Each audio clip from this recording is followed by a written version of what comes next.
seul au bout. C'est pas vrai, il y a toutes les voitures derrière. En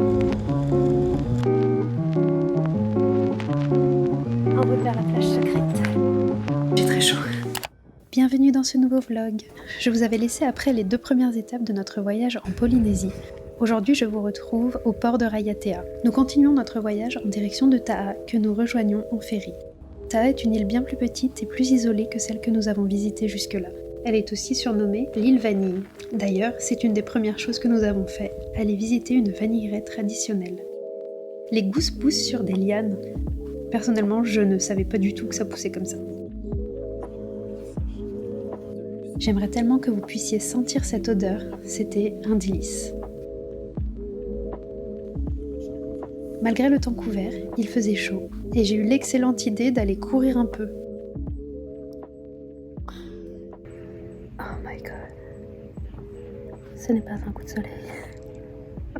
Oh, putain. 27 degrés, 70% d'humidité. Je suis trempée. Et rouge comme une tomate. Mais c'était trop cool. Ouais, franchement, ça faisait du bien. Bon, maintenant, on espère que demain, il fera un peu meilleur. Enfin, plutôt que la météo reste comme elle est, parce qu'on a eu du super temps. Mais apparemment, ça se gâte demain. Et là, c'est vrai que le ciel, que des fats de nuages. En plus, je viens de racheter 2 bouteilles de crème solaire. J'espère qu'on ne s'est pas porté la poisse. On verra. Sur Bora Bora, c'est trop joli. Aujourd'hui, nous allons sur un motu où, paraît-il, il y a de magnifiques jardins de corail. Le motu est privatisé par un complexe hôtelier, alors nous étions obligés de réserver pour le déjeuner afin de pouvoir y accéder. Nous avons aussi dû payer notre traversée. Entre nos masques Décathlon et nos t-shirts, on a une de ces dégaines. Franchement, mais en faisant le montage, je pleure. Qu'est-ce que c'est que ça? Oh, non mais c'est quoi cette trace? J'en profite pour tester une coque de téléphone étanche que j'avais achetée avant le départ. Je ne vous cache pas que j'ai eu peur de noyer mon portable tout le long. Bon, honnêtement, ça n'avait absolument rien à voir avec le snorkeling que nous avons pu faire à Raiatea. Il y avait quelques petits poissons clowns ici et là, de petits poissons, mais clairement la plupart des coraux ici étaient morts ou alors très très abîmés. Je ne suis pas vraiment sûre que ça valait le coup de venir ici, ou bien alors nous avons juste pas été au bon endroit, je ne sais pas. En sortant de l'eau, le ciel a tourné hyper vite. On voyait de gros nuages noirs se rapprocher à toute vitesse. Ouais, là-bas, ça annonce rien de beau. Hein. La tempête arrive.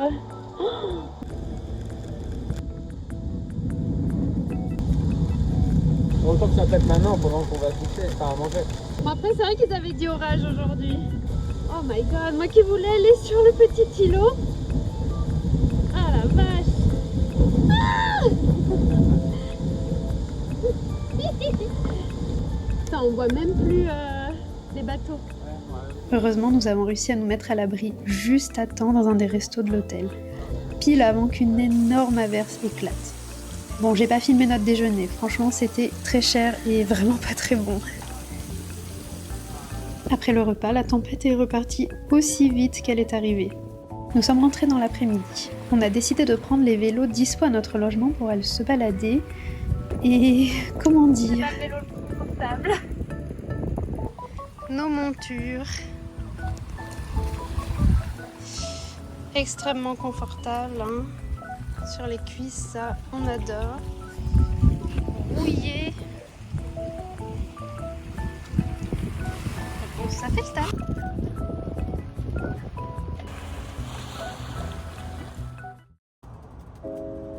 Nous quittons Taha ce matin. Nous reprenons l'Apetahi Express, le ferry qui relie les îles. Alors là, on fait un peu les foufous, mais en vrai, quelques minutes après le départ, je vomissais tout mon petit déjeuner pendant toute la traversée. Un vrai plaisir. Heureusement, la vue sur Bora m'a vite réconciliée avec le bateau.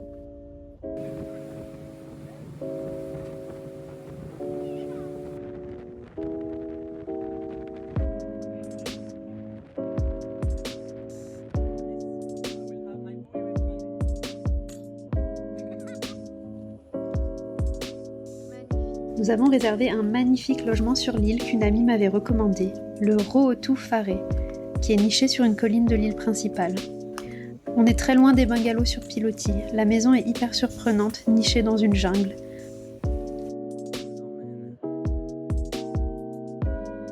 Le propriétaire, Neil, avec qui nous avons beaucoup discuté, est un grand voyageur et collectionneur d'objets en tout genre. Il s'est installé il y a plus de 20 ans sur l'île et y a construit ses bungalows hors normes. Quelle chance d'avoir pu rester dans ce magnifique endroit.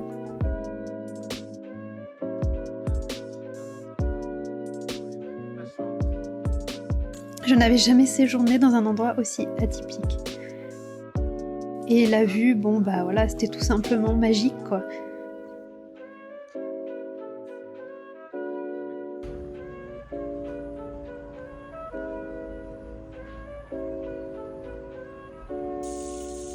J'ai assez peu filmé notre étape à Bora Bora car malheureusement, il a plu tout le long quoi. J'imagine que c'est le jeu d'aller dans des destinations tropicales.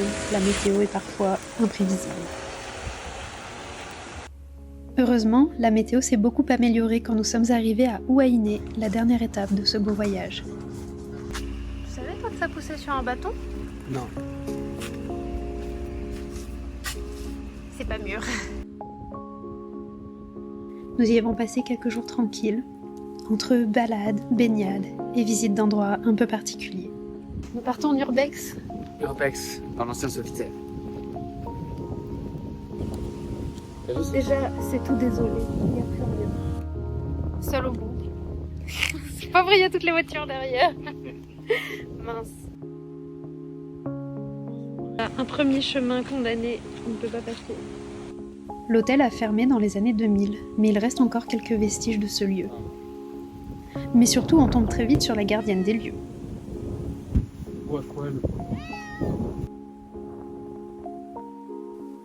On peut encore voir les pilotis en béton des anciens bungalows sur la plage. Le plus impressionnant reste quand même cette ancienne piscine complètement abandonnée, où la nature a repris ses droits. Il y avait une ambiance tellement particulière, un peu ambiance fin du monde. Nous sommes suivis de près par le petit chat tout le long de notre balade. Bah oui, Pépé. Bah oui, hein. J'ai quand même eu un petit pincement au cœur de la laisser quand nous sommes repartis. Nous nous rendons dans un dernier endroit confidentiel, une plage qui est cachée et non indiquée sur les cartes.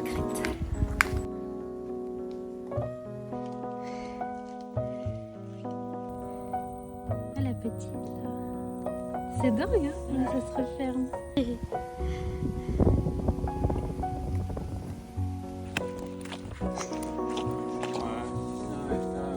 La forêt est dense autour de nous. Après une bonne demi-heure de marche sur un petit sentier, nous arrivons enfin sur la plage. Bon, qui n'est pas si secrète.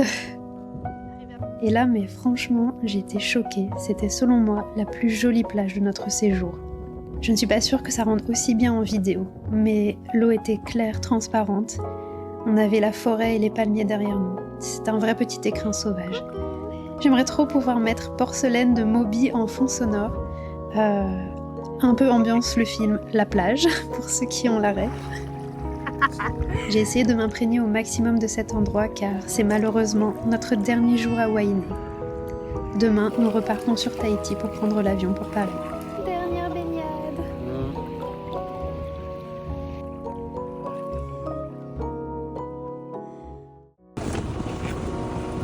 C'est la fin. C'est la fin, c'est la fin. Le bateau est là-bas.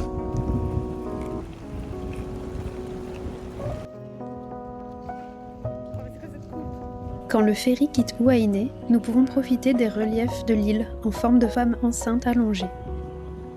C'est d'ailleurs cette île, il me semble, qui a inspiré Te Fiti dans le Disney Vaiana. Comme d'habitude, fidèles à nous-mêmes, nous postons nos cartes postales à la dernière minute. Je pense même qu'on bat un record, car là, on les a postées depuis l'aéroport. Pour nous consoler du départ, nous avons la chance de pouvoir voyager avec la flamme olympique. Bon, c'est quand même une maigre consolation pour la fin d'un voyage d'une vie, mais quand même, c'était sympa à voir. Et voilà, il est temps d'embarquer et de rentrer en Belgique. Hello, Je viens de me lever. Il fait beau depuis 2-3 jours. C'est incroyable, il y a du soleil. Même j'ai eu trop chaud hier soir pour dormir, ce qui est assez rare ici pour être soulevé. Non mais juste pour montrer à quel point il fait beau. Alors Titi, toi aussi t'aimes bien le soleil? En termes d'avancée sur mes papiers, il n'y en a pas trop. J'ai toujours pas de news de l'immigration concernant mon visa. J'espère que ça va pas trop tarder parce que on est fin juin et je suis censée partir en septembre. Mais bon, j'ai toujours pas mon visa. En tous les cas, on commence à regarder des apparts pour John. On va en visiter un peu plus tard. Je vais me faire un petit matcha et un petit déjeuner salé. Et oui, je suis censée déménager aux États-Unis en septembre. Donc, eh bien, ça y est, on y est. Tout va pas mal s'enchaîner cet été. Entre préparer mon visa, vider notre appartement, trouver un nouvel appartement pour John et moi de mon côté, préparer mes valises. Tout ça se rapproche. Je suis toujours mi-effrayée, mi-excitée. J'essaie de savourer au maximum mes dernières semaines ici, ces petits moments de vie dans cet appartement et la vie à l'européenne qui, j'imagine, va beaucoup me manquer très très vite. Mais surtout profiter de ma Gigi qui ne pourra pas venir tout de suite avec moi.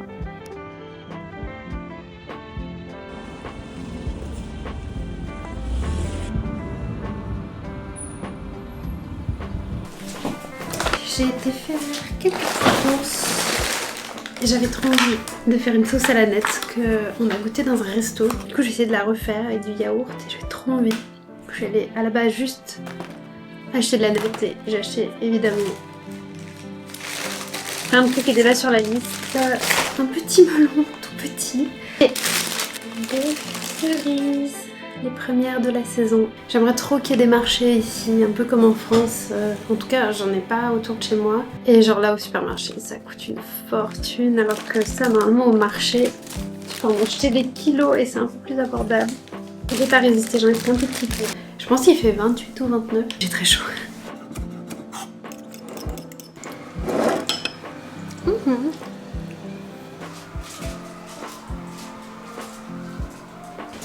J'aime bien lire sur Kindle parce que du coup c'est grave pratique quand on veut